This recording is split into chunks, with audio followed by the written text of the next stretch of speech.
Another thing that we've noticed in colleagues' wellness is the importance of what many other people are speaking to is the impact of social determinants of health.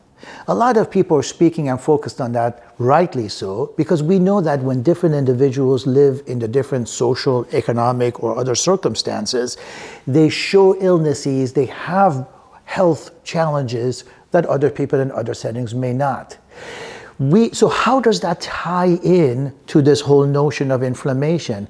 Well, it turns out the very social determinants of health have their conduit on the impact of our health through inflammation.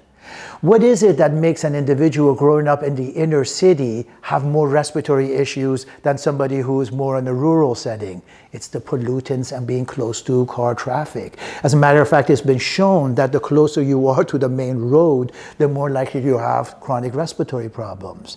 Or eating processed foods or lack of access to fresh fruits and vegetables. That fuels your inflammation.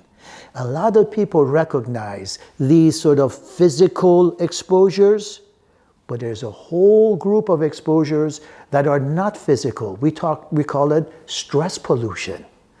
And it's not just if I stress you out at work or if I stress you at school, you will have a bad outcome, although that will impact your health and wellness. It's generational. Studies have shown that if a mom in her own childhood had childhood stressors or trauma, it will increase the offspring risk of anxiety, respiratory problems.